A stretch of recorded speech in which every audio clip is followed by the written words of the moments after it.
Hi everyone, welcome back to Growing Pains. It's me, Brenda. What's up? In this episode, we're gonna talk about something that all of us both love and hate simultaneously. Online dating. Online dating is weird, right? Because it's very new to some people, but it's also something that some of us, me included, are all too familiar with. So today I'm gonna embarrass myself by going through all of the apps I've used, how I find it, what the online dating scene is like in Singapore versus abroad, and I guess just share about what I think about the stigma and the rap behind online dating and why I actually am for online dating, but I just think that, we have like a few kinks to work out. We need to learn how to behave, have some like etiquette, some manners. So we're gonna go through all of that today. Okay, in my years of experience, I started online dating for fun in school when I was 18. I'm now 24, so I stopped at like 23. So I would say I've had like maybe 5 years of experience. Obviously, the most popular app was always Tinder, and something that like I would go back to from time to time. I'll maybe only be on online dating apps like maybe 3 to 4 months out of the year. And I always found that the experience that I have with Tinder is the most varied.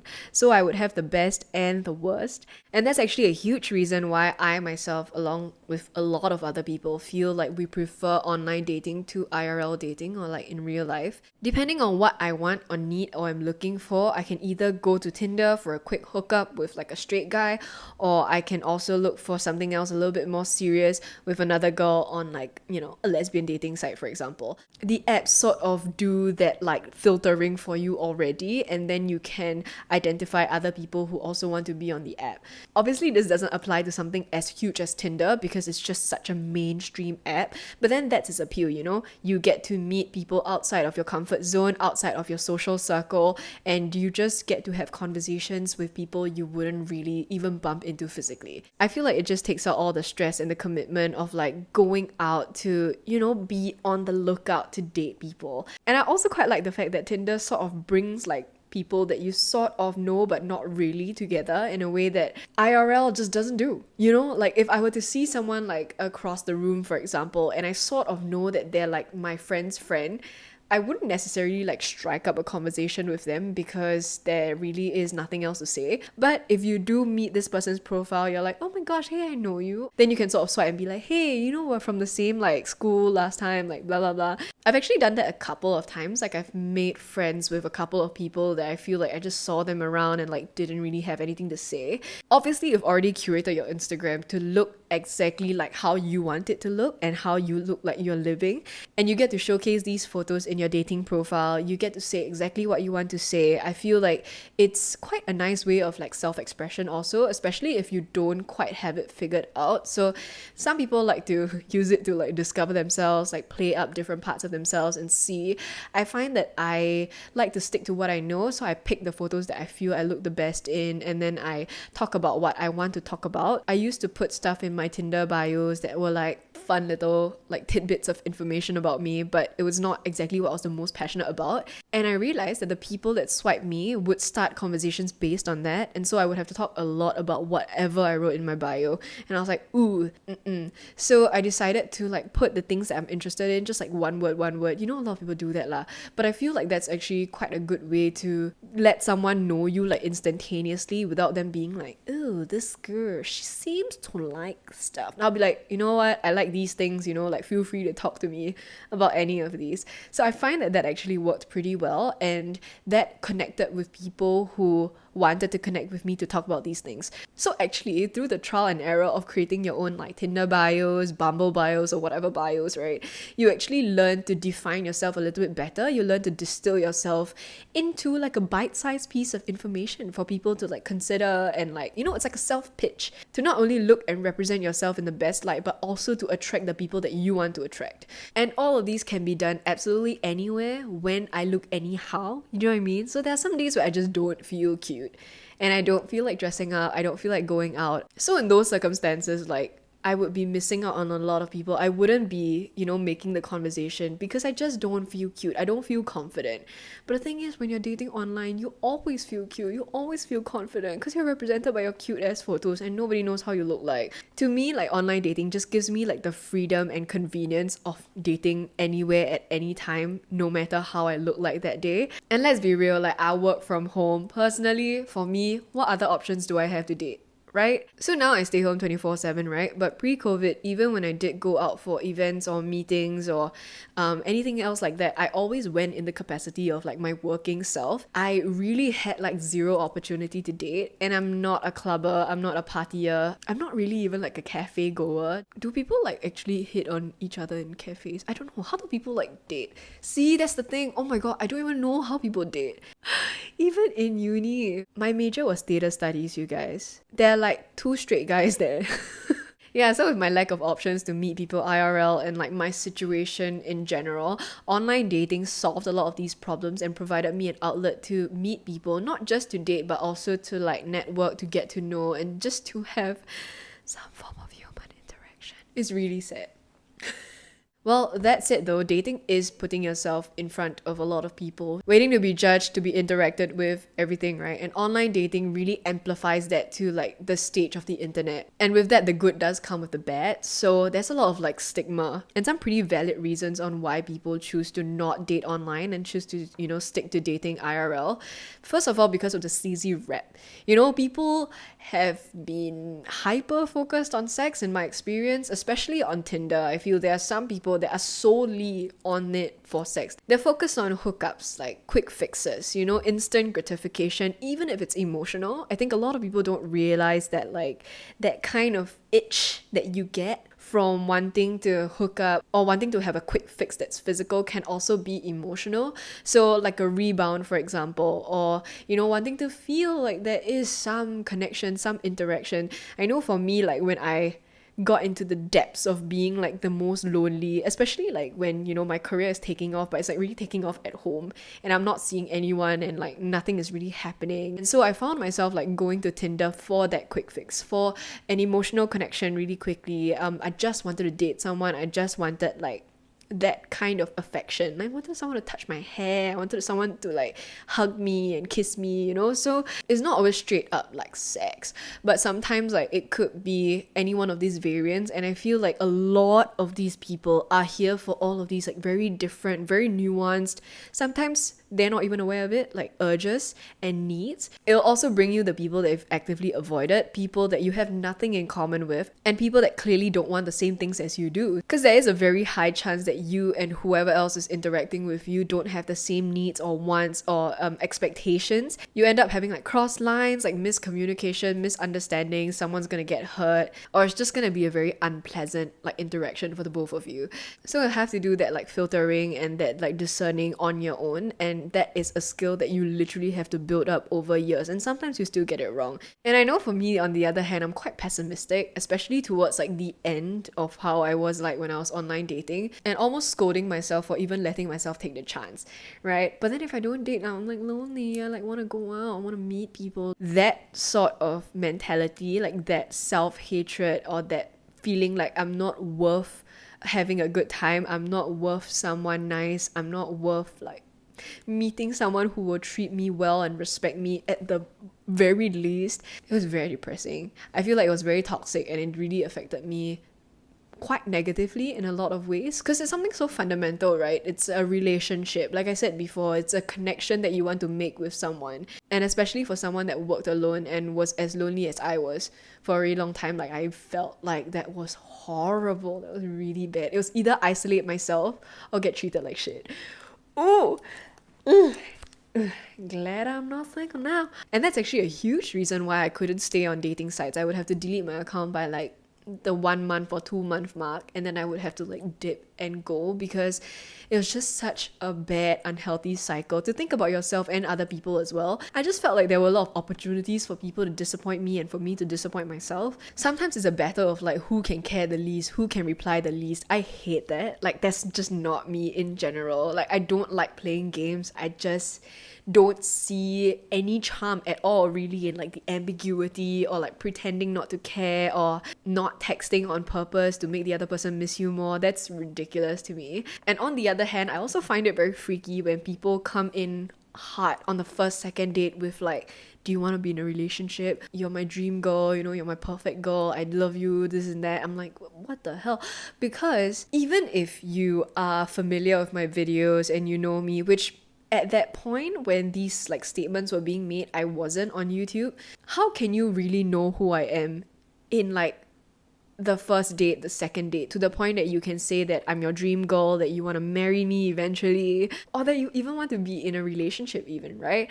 I feel like at that point, they've already projected what they think is me on me. I'm gonna say guys because it's usually guys, but I find that most of the time, like these guys usually jump into relationships so early, especially with me, when they assume that they know who I am, or they just really, really want to be in a relationship and they don't care who is in that place as long as it's a girlfriend. In the 5 years that I've done online dating, I think I've only met up with like 15 to 25 people. Like I said, like I'm very selective, and even then I feel like I get into bad dates more often than I do for good dates. And for that, like I've only had one success story, I guess, which is my ex-boyfriend. Like we met on Tinder and we were together for a year and some change, like couple of months, and that ended up being a relationship that I regret. It was a growing pain for sure. A lot of like lessons to learn out of. I definitely have heard of other people that have used Tinder to find like their soulmates and they've actually like gotten on really well. I know people that have done it for like Bumble and a lot of like more traditional dating websites as well. I feel like there are good people on online dating too, and we shouldn't like discount everyone as like sleazy or looking for something that typically people would be ashamed of and that sort of thing. So yeah, I also want to go through like online dating etiquette because I feel like some heathens don't know how to behave. First things first, don't spam if you didn't match. So I always got so many DMs from guys that I didn't match, being like, hey, I don't know if you saw my profile, but you know, I met you on Tinder and I just knew I had to talk to you, or I couldn't pass up the opportunity to talk to you, or like, you know, I just had to get to know you. Oh my gosh, is it just me that feels like it crosses like the line of what like Tinder has set for you? Like it's a boundary, right? Some of them just text once or twice. That one I can sort of understand, like I just don't reply to, but I don't feel like that's inappropriate. But the ones that spam, I'm really like, why? And Mavis was like, actually, they might think of it as like, you know, going the extra mile to reach out to the girl. So the girl might feel really flattered and like, you know, want to engage in conversation. But to me, it's like, no, you know, like if I didn't swipe you, it means I'm not interested. It doesn't create a better impression of you. If anything, it creates a worse one. It comes across as like needy, as pushy, just not cool. Yeah. If you feel like, okay, like this person is really someone that like I would love to speak to, maybe their bio has something that really connects your soul together, you know that you're just like, oh my gosh, I just really want the opportunity to talk to you. I think a better option would be just DMing once and being like, hey, you mentioned this thing in particular. I feel like if someone had reached out to me that way and put the focus on something that I talked about and being like, hey, like I saw that you wrote this and I really agree, or like, hey, like that's so cool, like me too, I'll be like, okay. But anything else, if it's just like a random, like had to get to know you, couldn't pass up the chance, no thanks, man. But this one is very important. It's knowing what you want and knowing how to confidently communicate it to both yourself and your date. So just be honest with yourself. What do you want out of, let's say, Tinder, or let's say Hinge, or whatever other dating app that you want to use? Do you want a casual hookup? Do you want a one night stand? Do you want someone to casually date? Like let's say if you're bored and you just want someone to have dinner with, watch a movie with, maybe kiss a little bit, but that's all. And it doesn't have to be mutually exclusive, you know? Like for me at that point, I was okay with casual dating and perhaps something more. And if you want a serious lasting relationship, you can also find that online. You just have to make it very clear. And you don't have to do it in your bio. You don't have to be like that. I'm looking for only a husband and a husband only. If you're not actually looking for someone to bring back to show your mom, don't put it there. To me, that's deceitful. You're saying what you think other people want to hear so that you can get your way with them, which is not what they want, which is not what you promised. So that's why it's very important to know exactly what you want and how to communicate it. Because sometimes it's really difficult. Sometimes you don't even know what you want. So how do you expect someone to automatically get immediately what you want, or for yourself even to communicate that properly? And from there, listen to what they're saying and watch what they're doing. Pay attention. Don't get blinded by their profile or that one good date that you had. And even before that, when you guys are chatting, let's say on WhatsApp or Insta DMs, I guess is the new thing now, how are they speaking to you? Have they already tried to pick you up? Do they indulge in like actual sincere conversation? Or more importantly, how do they respond when you say, hey, I'm looking specifically for this? Do they respect your opinions? Do they give you the time to speak? Do they only talk about themselves? I met someone when I was 18 who was 24. And within like 1 week of the conversation, he had already gotten so mega excited about the fact that I was 18, I was a virgin, and I was very like sexually inexperienced. So that should be quite telling about what he's looking for, about what he wants, and what he sees me as. Some people lie to try and get what they want, and sometimes it could be something as simple as someone tells you they're not willing to hook up, but you're like, but I wanna be able to roll with the punches, you know? It's online dating. A lot of people don't see it as committal because of that as well. So if you put too much of your like mental energy and stress on it, like I did in the past, it's gonna disappoint you because not everyone on that website is for you. It's not your sole responsibility to make every single date work out, every single match be like perfect, you know? Some people have also asked if disclosing your sexuality needs to be done. I think like if, let's say I'm dating like a straight guy and I'm pansexual, I'm bisexual, I wouldn't really say unless it came out in the conversation like quite naturally. Or if I'm trying to test him to see how LGBTQ friendly he is. But other than that, I wouldn't just like sit at the edge of my like table and then be like, I'm gay, like a little bit gay, you know, I date women too, you know, that kind of thing. Because I just feel like I'm not obligated to tell that to anyone in my life, including the people that I'm just like first date, second date, casually dating kind of thing. Obviously, that would be different if, let's say, you're trans or if you are bi-curious and this would be your first like same-sex partner kind of thing, especially because you lack the experience, you don't know what it's like, you feel a little bit awkward. I think it's still nice to like give a little heads up to the person that you're dating to show like a form of mutual respect. Or if it's something that's so closely tied to your identity, like you cannot function or have like a sincere connection without disclosing, let's say you're trans, you're non-binary, I think that is not only showing mutual respect to the person that you're dating, but also to yourself as well, so that you don't constantly feel like you have to hide or you have to like not say this one particular side about yourself. The next thing is, are you able to talk to multiple people at once, jumping around between dates, dating multiple people online, you know, dealing with like commitment or drawing lines? I feel like I struggled with that a lot when I was like on Tinder and when I was like using apps in general. For me, I think the first 2 dates, I would just assume that they are also seeing other people, and I myself can choose to not see other people, can choose to see other people. You know, you don't have to force yourself to see more than one person just to make yourself feel like you're not committing. I think you can have like one person that you're dating and still choose to not commit to them, you know what I mean? Then if I feel like I'm moving forward with this person, I like this person a lot and we are seeing like more of each other, I will sort of bring that up, but it has to come across in a more like casual and non-accusatory way, because previously y'all have not established that you guys are exclusively dating lah. Usually when I'm on dates, like we talk a lot and it will usually come up like talking about relationships, talking about like dating in general, especially if you guys have like met on a dating app. That's, you know, the bulk of what you guys will be talking about. So you can sort of mention that as well, like, hey, have you met anyone else off of Tinder like recently? Like, how was that? You know, like, how did that go? You know, that kind of thing.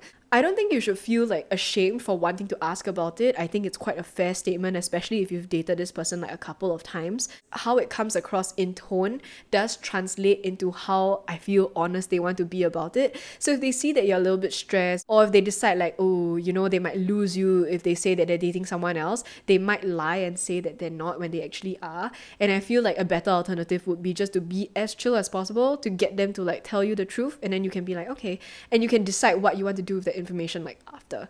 First dates are always a little terrifying. I think usually my first dates are dinners which now I'm starting to realize is actually a big mistake because it's a very big commitment. You need to sit through dinner, sometimes with dessert or like with drinks after. If you feel like your first date, you're not quite sure, if you're a little nervous, I think it's always good to go for like a cup of coffee. If you don't drink coffee, maybe some tea. I don't feel like there's a specific time period you have to wait before meeting. If it feels like you want to meet someone, it's just like meeting a friend, right? Like, don't overthink it. But you gotta remember to be safe. You are meeting someone for the first time. You are meeting a stranger, right? Even if you think like, oh, you've had a conversation, or you know what he looks like or she looks like based on their photos, you still don't know. I think it's pretty easy to see like who are the catfishers because usually they don't put in that much effort to catfish. But I feel like more minor like catfish episodes would sort of be height for one, weight for one.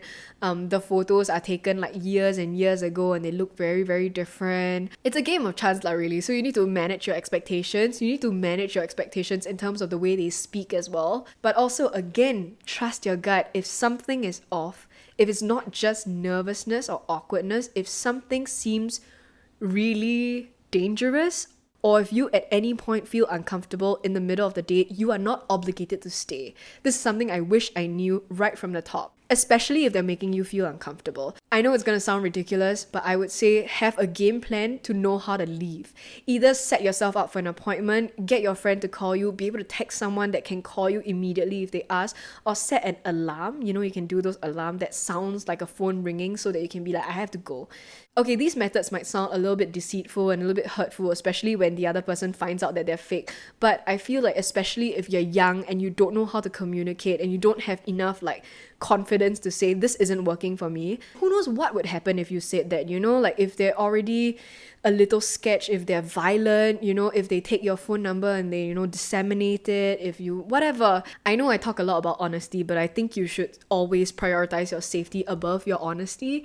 On and offline dating, general rule, don't go to someone's house on their first date. Even if it seems really innocent, even if it seems fun, I still think, especially if you're meeting someone online, there's no harm in meeting someone in a cafe or in like a shopping mall, for example. Just make sure that there are people around you, even in a park. And you know, in Singapore, it's very, very safe, but you just can't be 100% sure. Even if it's for a one-night stand, even if you know the date is going to end up in sex, always meet outside first, suss the person out, see if this person is who they say they are, and you know, if you're still willing at that point, then proceed and go wherever you decide you want to go. We're gonna move on to our guest segment now. I'm gonna be with Anita. She's one of my best friends, and wow, she's had a fair share of like really shitty dating experiences, so we're gonna talk about them too.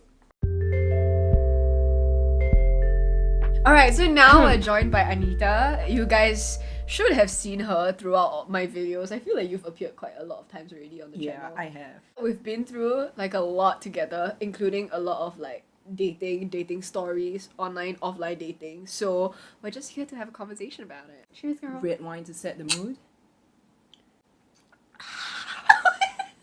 So we kind of want to talk about the types of people that you meet on online dating apps. I've only met like 1-2 people on Hinge, and like I kind of already knew them from before, so like it is a bit more elitist because I'm trying to be less of a judgmental person, and so like when you're just judging someone based on like their credentials and like their looks, Their like profile. it doesn't help lah. Yeah, it's a very instantaneous way of judgment. It trains you to be so judgmental, actually. Yeah. What kind of conversations do you have, especially on like the first date? Honest conversations, like literally say what's on your mind. So what were you doing before this? Like how was your day? Okay. Yeah, some people find it controversial to ask like what do you do for a living, even though like that's a very like integral part of your life, right? Yeah. But like some people feel like they ask that to judge like how much you income earn, and like yeah. your earning ability and all that. Be like chill about it, you know, like don't ask how much you earn lah. Like, Yeah. What I do is a very big part of me. Yeah. And I'm very passionate about it. Yes, I am passionate about it, and in certain moods, I am excited to talk about it. And because I talk about my job so much, a lot of people ask me about my job. I'm not exactly excited to talk about it all the time. So if I say I don't want to talk about my job, then you also have to understand, okay, this is a boundary, like it's okay, like let's not talk about it then. Some of the best dates I've had are all the best conversations. What are your dreams? Like what do you want to do, your ultimate accomplishment in life? Talking about the deep stuff, you know, talking about the stuff that matter. I'm like not a fan of small talk. Same. I'm really bad at it. Same. Yeah. I it's don't a good bother. skill to have. I absolutely I don't bother because I don't like it. It to me is very insincere. It's a waste of my time. So I don't like to. But I know some people like small talk to sort of like get the groove, get the feeling, like how someone else responds, like where you can click, that kind of thing. I'm like a very like hopes and dreams kind of person lah. The thing that I find most attractive in people is when they talk about something they're passionate in, because their eyes light up, like they get so excited. They know so much also. So I think like intelligence is actually really fucking sexy. When you hear someone like talk about something that you don't know anything about and they know so much about, you're like, tell me more. So I really enjoy that. Yeah. And from there, there's so many things that you can branch out of to talk about. But then not everyone also like thinks about their hopes and dreams, and sometimes you can be met with like the I don't know does it get tiring to reintroduce yourself like over and over again? Yeah, it does. Yeah. But it comes with like meeting strangers, right? Yeah. So unless you're gonna keep dating within your current friend circles, you don't have to do it all at once though. Yeah. Like you don't have to give them your resume. Yeah. Like that's the whole point of like dating, going on dates. Yeah. Do you edit your bio very often? No, I'm like the laziest person. For me, like the reintroduction is not as tiring because I do like to see the responses on people's face. I think it's quite telling when you tell them the first time round. Yeah. Like for me, for example, when I tell them I'm a content creator, an influencer, I do like to like judge their reaction, and I do like to see it unfiltered on their faces. But most times they do find out before like I can meet them. What's tiring is not knowing like how it's gonna turn out. Like having to dress up for it, go to it, you don't know what really to talk about. It's also a little bit of like PTSD because a lot of the first dates can be really, really bad. Maybe I really don't know how to pick them, like honestly. You and me both, sis. You and me both. Usually, girls are very flaky on dating apps. So even when I talk to girls on Tinder and stuff, like they do stop replying me quite quickly. And it's just a smaller community in general. So it's like slimmer pickings, you know? Yeah. I've never tried dating girls on apps. You could. Are there decent guys online? Yeah. Are there decent guys in real life? Yeah, like the same rules apply. Yeah. It's just another like platform. But I would like to say that online dating does bring out the demons in some people a little bit more because of Keyboard the cloak warriors, of yeah, all that. the cloak of anonymity. No consequences. Yeah, no consequences. So someone can treat you as mean or as nicely or be as sexual or as virtuous as they possibly can be over text because they just have to type the words out. You don't have to listen to their tone, you don't have to see their behavior, they don't have to show up looking like, you know, what they're trying to portray. Yeah. Or if there's a disconnect between self-awareness. I dated someone that like thought he was such a fucking nice guy. He was like, you know, all my friends always ask me like, oh, why are you so nice? Oh, you have to stop being so nice. He's a good guy in some ways, but in a lot of ways he's a really horrible person. Everything is like, oh, like woe is me, like everything. He's always complaining. He's always like complaining about other people while he's doing the exact same thing. Yeah. He was giving me shit about doing social media while he was on his phone using social media. And I was just looking at him like, are you fucking joking? Like, I'm here like looking at you, making eye contact with you, and you're like, oh, I fucking hate social media, I can't stand it, he's on Instagram. And I was like, bye. Okay, what about memorably bad, like, dumb bios that you've seen before? I feel like I have seen a lot and I always screenshot them and send them to you. But I can't That's true. Like, they That's will true. always be like really descriptive, like looking for Chinese girl, this age, like height. If you smoke, swipe left. Which is fair. It's a free market out there, right? Like, if you're not into someone who has that list of requirements, just swipe left. Yeah. Like, it's cool. But We just laugh at them. The way have they to swipe put them right. out there also. Like, Yeah. even if I qualify, I wouldn't swipe still because I'm like, how exclusionary do you have to be? They usually say it in quite a mean way as well. Yeah, like Yeah. very factually. Yeah, it's like a fuck, don't waste my No time. negotiations. Is it better to just say it outright or like just have those lists of requirements in your head and just judge the person? Yeah. Okay, one thing that I'm thinking about is probably like height. Would we as women dating straight men be like, if you're under 175, don't even think about it, swipe left. It's the same. But I don't feel comfortable putting that on my bio, even Yeah. if that was true, which is not lah. I wouldn't judge someone for putting that out there. Like, if it really matters to them and like True. they just don't want to waste their time and it's non-negotiable for them, then True. yeah, True. Like, I'm sure guys will appreciate it as well. Yeah. And I also appreciate the guys that voluntarily put their height, especially when they're short. Yeah. Because it's a very healthy boundary to set. Because Yeah. someone wouldn't swipe right Yeah. if they see that your height is an issue. So I feel like disclosure for something as sensitive about height, especially when you don't want to fucking talk about it IRL. Yeah. It's a good way to just declare first. It's a less controversial requirement than like stating that you have to be a virgin or like you have to be Chinese or whatever. That is not a fair statement to make, by the way. But your freedom of choice is still there, you know? So like you can always swipe left. Yeah. And like it's their freedom to state what they want.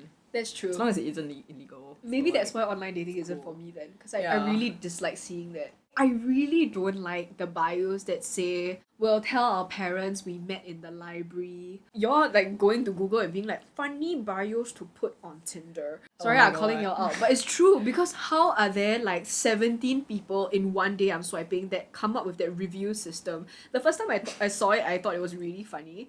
And then I realized like people are just copying and pasting. And it's like 1-star past Tinder date, 2-star like classmate, and then 5-star my mom. It's just so like overly done. I don't know if it's because like guys don't see other guys' bios on Tinder. Yeah. So they all think that they're super original, but I'm like, Yeah. we know that you're copying these things, you know? And all the coronavirus pickup lines. If COVID doesn't take you out, I will.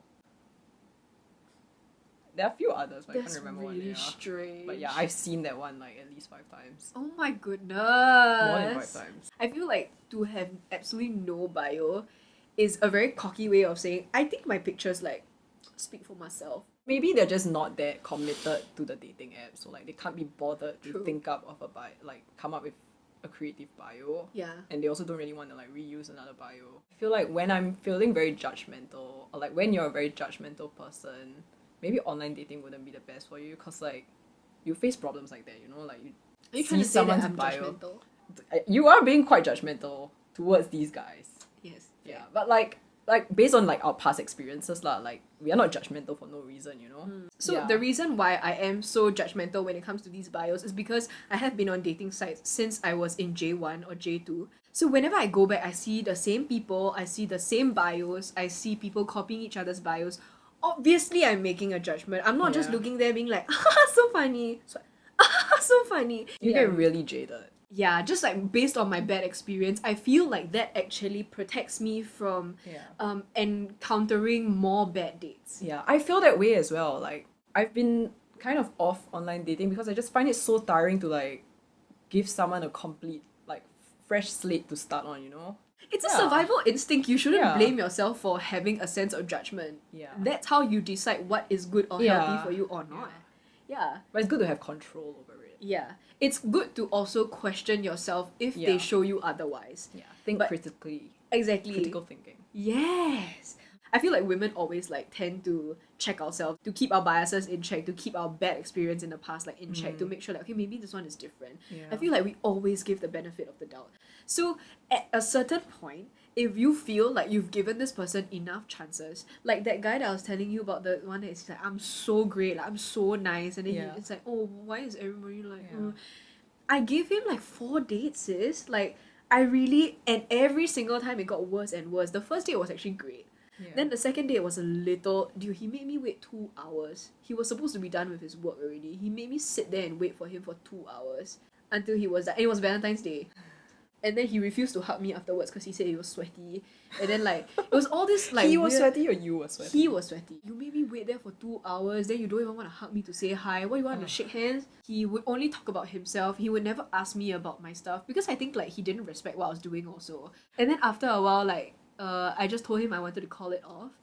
And then he said okay. And I was feeling so poorly about dating this guy. Yeah. The moment I ended things right, all the deals, brand deals came in. Like I had so many video opportunities. I had opportunities to travel. This was like early last year. He called me to tell me that he got hit by a truck. And then after that, I was like, oh my god. Yeah, and then he was in a hospital and I was like feeling really bad. So I wanted to go and see him. And he tried to cancel on me a couple of times. And then I was like, if Oh you my cancel, God. I can only meet you like next month because I have so many things Yeah. lined up. So eventually I did go and see him, you know. And then turns out when he tells me the story, he was the one that made a mistake. He was like, oh, woe is me. Like, you know, I was screaming so loud that the whole hospital heard me, that kind of thing. Then I was like, why are you telling me that, like, you're so brave? Like, it's quite embarrassing, what, right? If you're screaming so loud that the entire hospital was quiet. It was pretty bad. It was a pretty bad fracture. But everything else about him was okay. So I was like, oh, thank goodness you're fine. Right? It could have gone so much worse. And he's like, yeah, I guess. And I was like, count your blessings that you're alive, bro. It may also be the people we seek out on these apps, you know.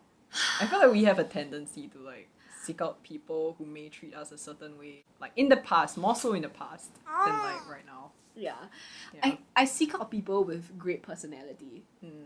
I seek out people that I can hold a conversation with and I can banter with. But I guess the people that sort of fit that category include white boys, fuck boys, very confident guys. Yes, very entitled guys. And that's a dangerous, like... Yeah. But I can't hold a conversation with someone that can't. You know what I mean? Yeah. And that's why I want to date. I want to have a connection with... Even a one-night stand, I feel like I would need to be able to talk to the person first. Yeah.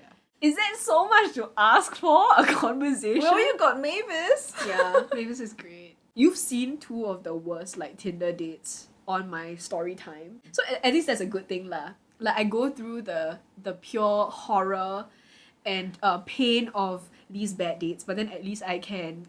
It's a learning share experience, you know? Like, no date is a bad date lah. Like, you just have I disagree.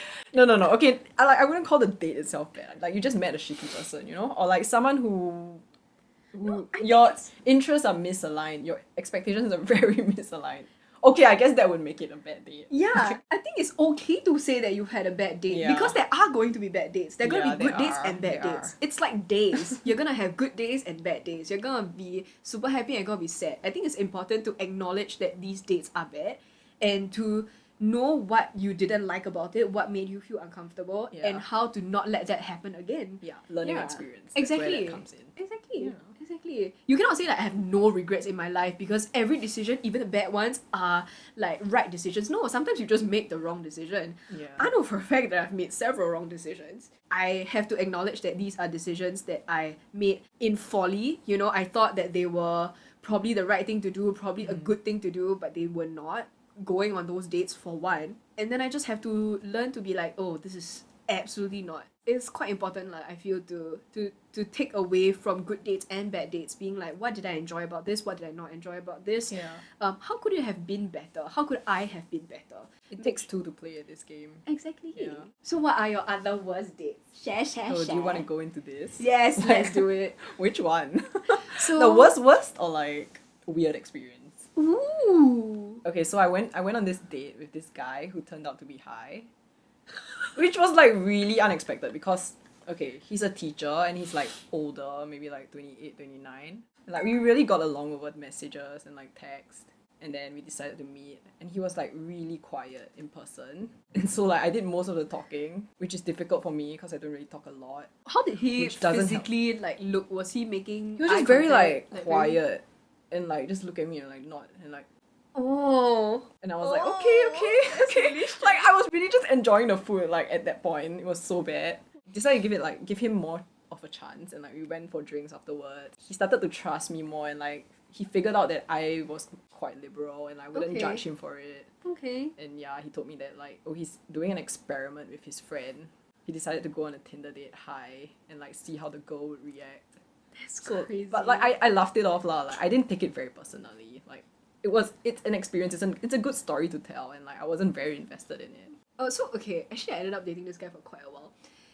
He asked me to be his girlfriend on a second date. I was like, why? That's refreshing though. Like, someone who would actually do that. In contrast to like, okay, I dated this guy for 5 months.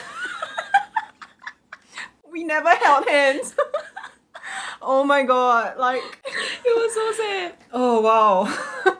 He was just like the least committal person ever. Like, he replied my messages once a week. I mean, once a day, sorry. Not Once a week is like every Sunday, 8 p.m. Yeah, after working hours. Oh my gosh. Okay, I understand like some people are just like that, but I think when someone means a little bit more to you, especially when you just start dating, I think you'll try and make more effort. Especially when you have let him know that like, hey, like this is it really working for me? Like I this did, reply yeah. once a day. Like I wish you would put in a little bit more effort. It just shows me what an inflexible person he is. Like, you can only reply messages No after... compromise. Yeah, like, you're not able to compromise, and like, that just didn't really vibe with me towards the end. And like, everyone's a learning experience, and I learned a lot from like dating him for 5 months. Yeah. Yeah. Yeah. Yeah. I did too, just watching them. I'm like, oh. And like, to be fair, like, I didn't use Tinder for the next 3 years because like I was in the UK, and like I didn't have trouble meeting new people, and it just wasn't like big in dating culture over there. Oh. Yeah, so like, You would think in a college town that like people would use online dating apps though. like, there's a whole college culture, there's a whole society there already, and like, you're meeting so many new people, so like, there's no need to go online and like seek that new person, you know? And like, if you want to hook up with someone, either you go clubbing and like, Or you just walk down the corridor and go, anyone wants to yeah, hook up. like, yeah. Because Yeah. for me, like when I was in New York, when I was studying, I think it's also because like I didn't go with a big group of like Yeah. Singaporean friends. Yeah. Yeah, so I wanted to use dating as an opportunity to meet people and also to have the company when I'm being a tourist and like walking around and seeing like different places. I think it's Yeah. always fun to like sightsee with a friend. Yeah. Usually in New York, like the bad is not so bad, but I do have a couple of bad ones. So there was this guy that looked really good looking in his photos, only had one photo. It was a very well taken photo, just a face, like, you know, good looking, like model-esque like guy. And then the person that showed up, I couldn't even fucking recognize him. So he had clear skin in the photo, right? But he had some of the worst acne I've ever seen. Like medically, I was a little bit concerned. He smelled bad, he was very awkward, he didn't know how to talk. And I've never been catfished like that much before. Yeah, and the thing is, like, this person didn't even have a conversation. He just said, let's meet. And because he was so good looking, I wanted to see him in real life. So I was like, okay, and plus I think he went to NYU, so it was just like, we just went to Washington Square Park, which is like right behind. Okay. So, yeah. And he was like, it was such a big difference. And he said that he had like a music gig to bring me, but then he ended up bringing me to somewhere that was closed. Yeah, and it turns out it was underground, so I was like, I don't feel safe. And within the first like half an hour while we were taking the subway, he's already leaning into me. I ended up asking my roommate to call me, and then I said that she had locked herself out and she had ice cream, so I just like dipped. I have never had to do that, you know, and like, I kind of want to. A lot of people have problems with that though, like, Yeah. and that's where ghosting comes into play. You know? Yeah. Have you ever ghosted? I have once, and I felt horribly about it. Mm-hmm. Cause like, he was such a nice guy, and like, we kind of enjoyed, like, I kind of enjoyed his company, but he just wasn't like how I expected him to turn out. At the end of the day, like, we were at the MRT station, and he was just like, oh, so will I see you again? If you put someone on the spot like that, and like, yeah, and I was also quite like tipsy, and yeah, and like, I didn't really know for sure then, so like, I just said, yeah, of course. So like, the next day he like messaged me, so when will I get to see you again? I didn't reply, and then he texted me again, and I still didn't reply. At that point, I just didn't know how to like say it. Okay. But yeah, looking back on it, like, that's not a nice thing to do. Like, just be real, you know. Once you've met someone, I don't think it's right to ghost them. Fair. Whereas like, if you're just messaging and it's like, and like, you haven't really like agreed to meet. Oh, I wouldn't say that's ghosting. I would say that's just stopped responding. Ghosting is when you've met the person or you've established that like, okay, I want to speak to this person, I'm texting them regularly kind of thing already, and then suddenly you just drop off. With the guy in the accident, right? Yeah. I actually promised him, I told him, I was like, hey, I'm not gonna ghost you. He was also like, hey, don't ghost me. Like, I was like, you know what, even if we don't work out like as a couple, I think we'd still make pretty good friends. But this is before I found out that he's actually like such a tiring person to hang around. It's negative energy, man. Yes! So much negative energy. I was like actually quite depressed. I was seeing a therapist when I was also dating him because like he just took so much out of me. We didn't talk for a while, but then when he texted me a month later to hang out that very night, I didn't reply. Okay, I Yeah. wouldn't call that ghosting lah. Okay. Because like, okay. if it was kind of already a casual-ish thing, would you say that you were like dating? No, I told him Properly. that I wanted to stop dating. Yeah, so like, I Yeah. wouldn't call that ghosting. That's Okay, just okay. like putting your foot down. Yeah. Because I was like, you clearly like, you know, am I a stand-in for someone else that you want me to Yeah. meet you like tonight? Yeah. Like, come on. We haven't even spoken in a very long time. You don't even ask me how I am. You just want to meet. You know, Yeah. like, meet me to do what? The weird guy, I think I'm very attracted to you. May I kiss you? That guy, I ended up not ghosting him because he also kept complaining about girls ghosting him. And I said, hey, you know what? Don't worry. I will not ghost you. So I tried to reject him, but he took it so poorly. He rejected my rejection. He told me that he just wanted to sleep with me. Yeah, it was so many things. Like, he mansplained my rejection to me, which was really ridiculous. You can watch the entire video, like, somewhere on my channel. It was such a horrible experience for me also because I have tried like my very best to make it seem as nice as possible, like laying this down as gently as I could so that he wouldn't be hurt. But then he in turn decided to like pretend to play it off like he doesn't care but also insult me in the process. I wouldn't call that ghosting either. I wouldn't consider what I did ghosting also, but the fact that I went through the trouble of not ghosting him to be met with like that kind of a response makes me think, should I just have ghosted? Yeah. Because he deserves the ghosting. I think there was one guy that was so horrendously inappropriate with me. Like, he got nearly rapey. Yeah, he didn't seem safe to be around, and I felt like I didn't want him to interact with me. So, yeah, I blocked that guy. But that was just like one guy. All happened within that span of like 3 months. No wonder I was like clinically depressed. Wait, okay, I have been ghosted. Well, I don't know. Okay, would you consider this ghosting? We were from the same JC, and I used to date his friend. But it was like for 1 month only. Like, bro, like I met that guy like 3 times. I was never like that serious, you know what I mean? We were just like getting to know each other. I bumped into this friend of the guy that I used to date a few years later. We got on really well. Chemistry off the charts, right? Banter, conversation, great.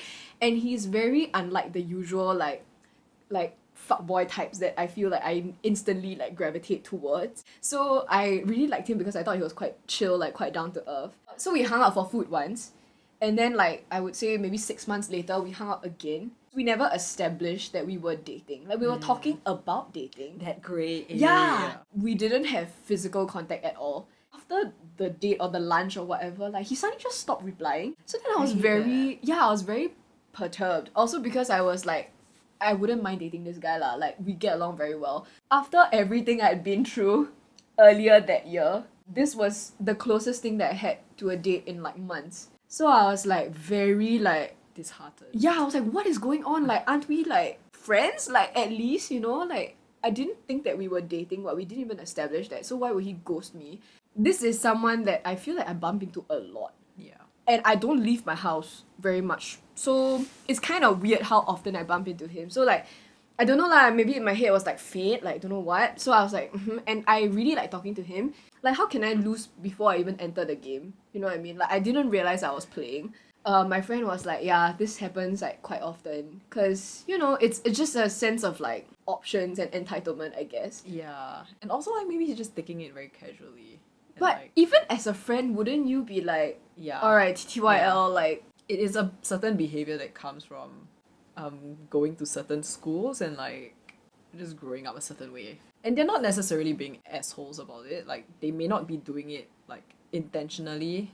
They may think that the girl is cool about it and like maybe she kind of sees things that way as well and like she wouldn't take it personally. Yeah. Or maybe they've never gotten backlash from doing this to other girls. Yeah. So okay lah, maybe that's it. So like for me, I was like, that's not okay with me because it's a mutual respect thing. Like, I was just thanking him for the lunch, like being like, hey, like, thanks for like, I paid for my own meal, It was not a date. Like, so I was just like, hey, thanks for lunch, like, thanks for giving me your lunch hour, I guess. Thanks for your company. Yeah, like, it was a chill talk, you know, like, see you soon. And this is what I do with all of my friends, you know, after we end our conversation, our lunch, whatever. And so, like, when he didn't reply, I was like, okay. And then I think I, like, double texted. And then he didn't reply, and I was like, okay. So I was like, oh, if I cannot feel comfortable being friends with you, like, how do we feel comfortable even thinking about dating? Of course, like, we can talk shit about, like, how annoying it is for people to ghost, but we also sometimes don't know what else we can do in situations that have made us very uncomfortable, or we want to avoid confrontations in general. So I would say the easiest standard reply is to just say, I'm sorry, it's not working for me. Just send that. Yeah. Even if you send nothing else and you after that you ghost, that is still not considered ghosting because you're letting someone know, hey, I'm no longer interested. Yeah, I don't feel like we are compatible. I just am really busy right now. Even if you're coming with a fake excuse like that, or maybe it is real, maybe you are really busy right now. Because I know, like, I've stopped dates because I was like, I'm just too busy for this. You know, if things are very important that really, really bug you, you know, like how I said lah, I was like, I didn't like that kiss, it came out of nowhere towards that may I kiss you guy. I felt like he needed to know that because I didn't want him to do the same to like other dates in the future, because I know that girls will be uncomfortable with it and not everyone like, has the yeah, maybe he doesn't know. So I think it's nice to just not be an asshole about it and just like be honest. Yeah. You know, and like this isn't about refunding a product, you know? Like you don't need a reason. Like, exactly. give them closure. It's a courtesy thing. Yeah. It's really a mutual respect, human to human. Like, I don't want to date you, but I'll just let you know this is not working for me so that you can close this and move on. If you don't feel comfortable, you're not obligated to give them a reason why either. You just say, I don't feel comfortable. You know, normalize saying these things. Normalize saying, I don't feel comfortable, it's not working for me. Yeah, rejection is okay. It's okay as long as you do it in a respectful way. Yeah. And another thing to remember is that not everyone can confront or they can process their emotions properly. So just the same way as we have ghosted people in the past, there are still some people who either lack the emotional maturity or the courage or the general common sense to end things properly, and they just decide to ghost. Most times, like, if you feel like this is a one-off, especially when you thought it was going well, or, you know, when you don't understand what's happening, just accept that sometimes people ghost as a way to end things. And there isn't really an explanation because there's no alternative. Like, they don't know how else to end things rather than just to ghost. Even if it is personal, like, take the criticism productively and like rather than pitting yourself and like just beating yourself down. Like, everyone can improve, no one's perfect, you know. And our fear of rejection comes from our unwillingness to accept that we aren't perfect. I think that would apply especially when someone decides not to ghost you and tell you why they are breaking up with you or they are stopping to date. Just say okay, because you don't want to invalidate someone's experience of interacting with you. Even if you feel like, no, I'm such a fucking gentleman. No, I'm so nice. Do you see how I paid for that meal? Like, blah, blah, blah. These are things that you think you are doing to help the date or to show that you are a certain way, but that may not translate. You might not realize that you are like staring at her tits. Or as a woman, you may not realize that you are like constantly on your phone. Staring at his dick. Staring at his dick. Just like things like that you don't realize that you're doing. So just give yourself that space to grow and acknowledge that, okay, you're not a perfect person and these are things that you need to work on in terms of etiquette, in terms of how you present yourself, and in terms of how you treat your date. Yeah, I think this applies to all genders. Yeah. While we're all like under lockdown and like circuit breaker and everything. Right. So how has like this dating scene changed like during this pandemic? From what I've heard, like, it has boosted by a lot. Like, a lot of people have gone on Tinder when we were stuck in like lockdown and circuit breaker. Because we all bored, right? We just like want something to scroll through and like someone to talk to. I was bored as well, so like I went back on Tinder. Yeah, and I started talking to this guy, and like, yeah, it was just nice. We just DM'd for like 2 whole months and like nothing came out of it, even into phase 2. Like, it was so funny because she was like, oh, I'm texting this guy. I was like, oh, like what, blah, blah, blah. And then I realized, wait, you're not even texting him, you're DMing on Instagram. It's a thing though. I feel like a lot of people have started moving from dating apps to Instagram DM instead of like giving out phone numbers and everything. Yeah. I don't like it though, and like for me, I don't really use Instagram that much. Like, I don't like to linger on the app. I like to be mindful when I use it because I feel like otherwise it's not very healthy. I also never used to chat on Tinder, like the actual chat functions. If I like this person enough that I actually want to have a conversation, I'll be like, shall we just move it to like WhatsApp or something? Right. Yeah, I guess I bypassed all of the other levels and I'll just like be like, you want WhatsApp instead? So why do you think that this particular guy, even after the lockdown lifted, he refused to meet you? He also kept asking her to drop by his place, and then Anita was like, hey, just letting you know I'm not into like hooking up right now. And then he was like, who said anything about hook up? I didn't say hook up.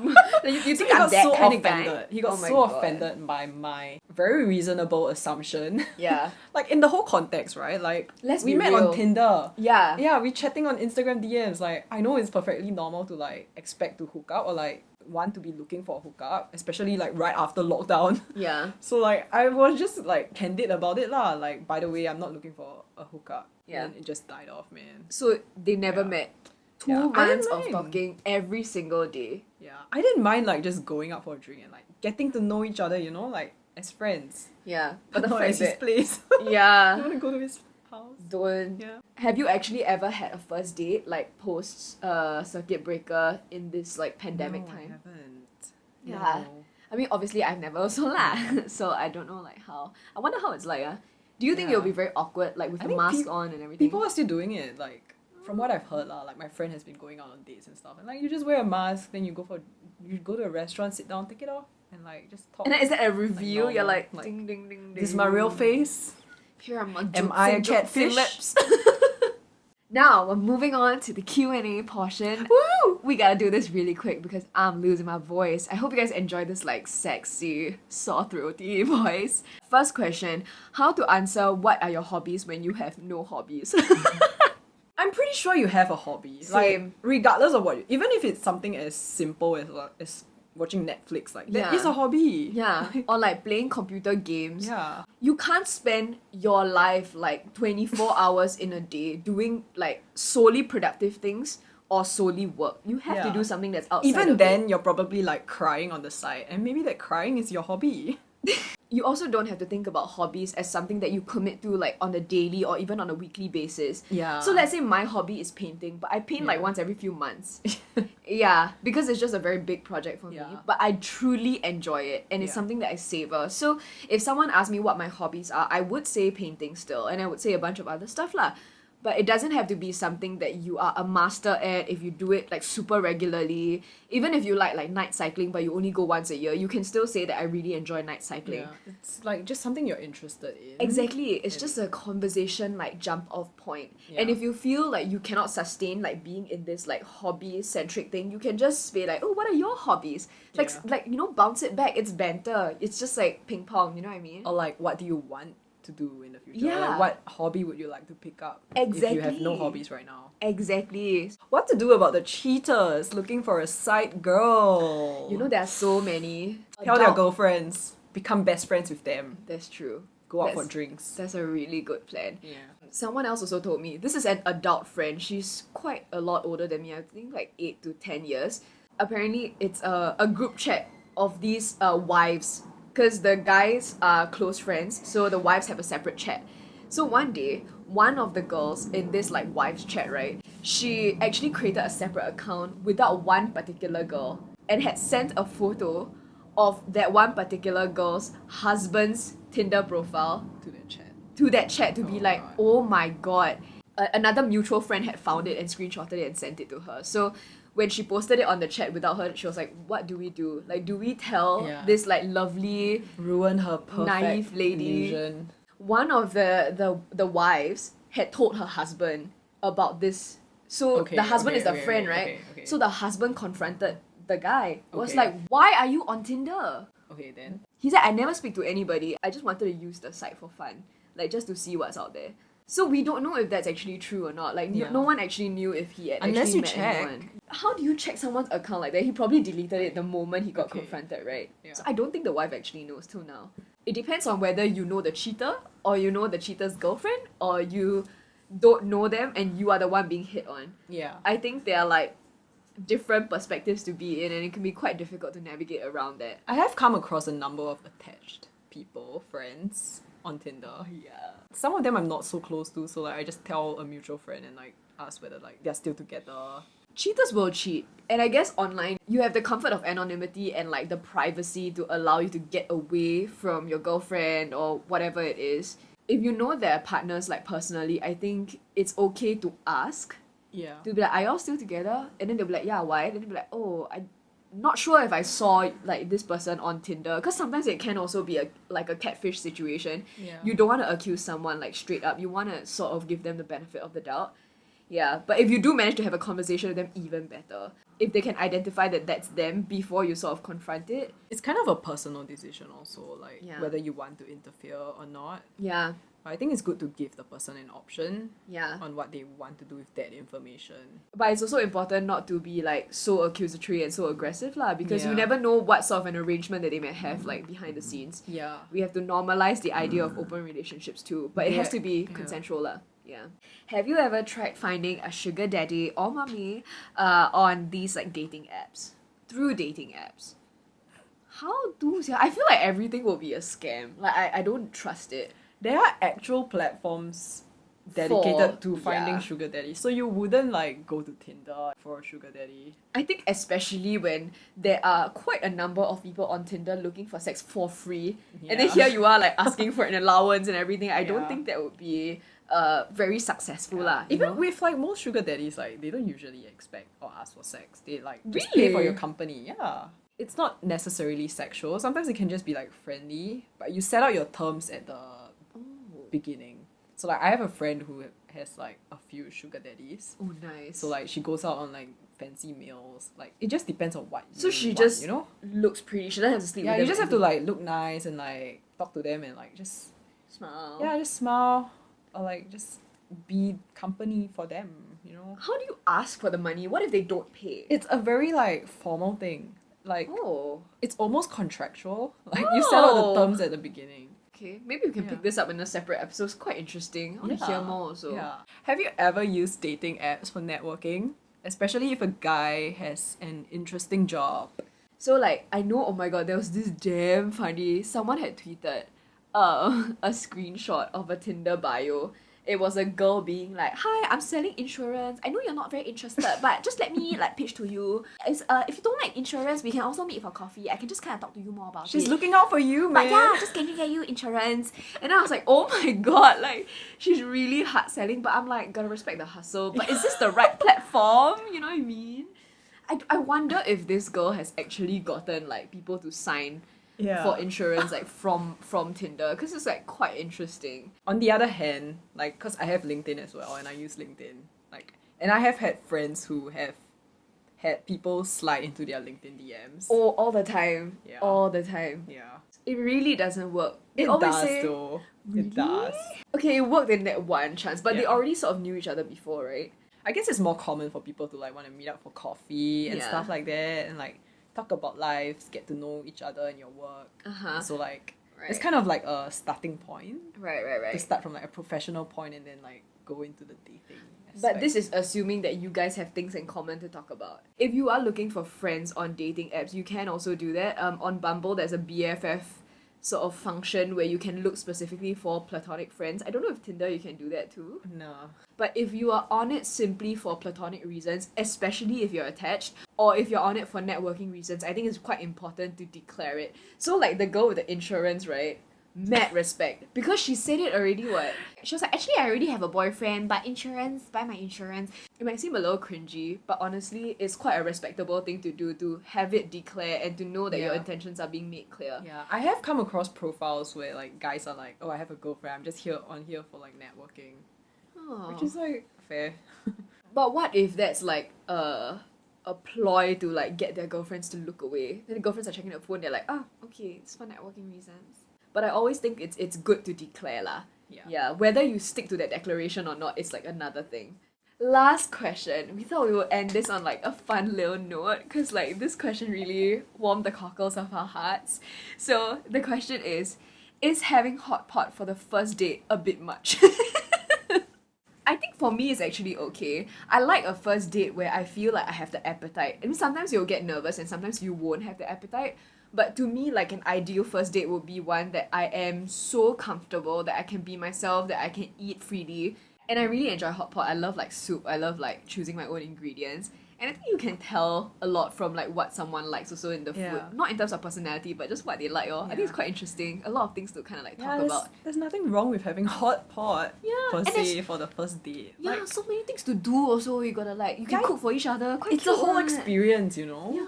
Like, it's much more fun than just like going to a restaurant even. Because a restaurant setting is quite proper, especially if you go for somewhere a little bit nicer and pricier. It's like fine dining, you have to behave a certain way. Or if you're in like a hawker center, actually I really like hawker centers. They're a little bit more chill, but they're also a little bit noisier. Like, why is hot pot a big deal? No, because you have to think about it. If the date sucks, you need Yeah. to sit there and finish all the food that you just ordered. Oh, okay, I didn't think about that. This question stems from like a girl's perspective of like, Yeah. if I want to behave properly, like, do you think going to a hot pot and cooking my own food and like eating as much as I can, like, unsightly. And I would say if you seriously think that like going on a first date and having Hotpot will make you seem uncool or unsightly, then is this something that you have, like a personal inhibition that you have, or is this something that they are making you feel? If it's something that they make you feel, then do you want to date this person who makes you feel bad about wanting to eat Hotpot? Yeah, stop worrying so much about how you come across during dates, because that's usually what gives you so much anxiety before the dates. And start thinking more about like whether you like the person you're dating, you know? Yeah. It's so ironic to say like, be yourself, just be yourself, because sometimes you don't know, you're like, what is myself? Yeah. You know? But then sometimes it's like you really need to put all of your fears and like your what can I say, what can I not say, like how should I behave, what do I think he will like, so that I can be more like that. I put a lot of pressure on myself, and I think like sometimes when the date does go well, I'm like, oh my god, this is great. But when it doesn't go well, I'll like blame myself. Like, I shouldn't have done this, I shouldn't have said that, that was so not me. Hey, if it's a first date and it doesn't work out, just don't meet the person again. You know what I mean? There's not much on the line here, especially because it is a first date. Yeah, I think that ability to become vulnerable comes with being self-confident and being completely okay with yourself. Coming across as the best version of yourself on that date. Exactly. Yeah. Exactly. Which Like is not like, letting my inner demons like come out, not letting my trauma seep out, you know what I mean? Yeah. Like we all, as we approach like dating now at this age, I feel like we've all had bad experiences, we've all had good experiences, we've all had like chips on our shoulders, and it's just something that we have to fight through to present like a whole chunk. Just Torn where off is my shoulder? Got no shoulders. Yeah. So it's just like really putting that aside to introduce yourself and to make a good first impression without putting that stress on yourself. You have to find that fine line. And especially for someone like me that doesn't date often, that gets anxious about dating, like it's even more difficult to you know, balance so precariously in this like all right zone. I would say practice more, but if you're like me and you don't like dating in general, then just be more selective about who you decide to go out with. And I think it's also because I'm so selective that I feel like I got more like banked on this. Same, bro. Same. I'm like so selective. Yeah. It's bad. Like that's why online dating is so difficult for me, because like all I have to judge a person is just their looks, and like I feel like personally I have quite high standards, because like I hold myself up to like quite high standards as well. I just impose those standards on someone I see on a dating app. Yeah. Like that's so difficult. Yeah. Yeah, so I guess you have to just approach online dating with a more open mind and be less judgmental about that lah, and like give them the benefit of the doubt. But also, I do want to say, the times where I have dated people that I knew were not my type, just on purpose, because I thought like maybe my type is just a problematic type. I have like chosen people that are outside what I would normally date just for the sake of it. They've ended up actually worse. That was the guy that ended up blocking. He had nothing in his bio. We didn't have a good conversation, but I was like, let's just meet because maybe something else will happen, like maybe sparks will fly. Yeah. Oh no. I felt like physically unsafe. So unless you really know that you're quite excited to meet this person, I would say don't suggest a Hotpot. I think a Hotpot is a nice like second or third date. Like when you know that you like this person and you don't mind like having an entire meal. Or if like your conversation surrounded like Hotpot a lot, and like you both bonded a lot over your love for Hotpot. Yeah. Go for it. Yeah. All the best, man. You can do it. Yeah. You can do it. Beauty in the pot. Yeah. Or even Shili Fang, if you're trying to be a bit more budget friendly. I fucking love Shili Fang. I've never tried that. Oh my god, we should go. Okay. It's like a nice budget like Hotpot. It's very affordable, so you can just get whatever you want. Okay. Yeah. Alright. So that brings us to the end of this very, very long episode. We do have some extra story time, so we also launching a Patreon because we need to buy like actual gear and stuff. Right now we're using my camera mic. It's quite embarrassing. So we are saving up to buy actual gear. So we have launched our Patreon page. So if you want to hear more exciting story times, more juicy little tidbits, bonus material, you can also refer to our Patreon page. We do have some like special bonus videos for you guys if you sign up to be members. And thank you so much for coming down and speaking with me, Anita. You're welcome. Great. Oh my god. Isn't she great, you guys? I fucking love you. If you guys are listening on YouTube and you're looking at our faces, that's great and all. But if you could, also do follow us on Spotify just so that we can like go up in ranks and like, you know, the apps can notice us and stuff. So whatever like music, podcasting, streaming platform that you use, like feel free to... I'll do it right now. Oh, follow us. Hell yeah. It's Growing Pains. Thanks for tuning in. This has been real. This has been Growing Pains, and I am your host and producer, Brenda Tan, and our co-producer, shout out to Chawei T. All right, bye. Bye.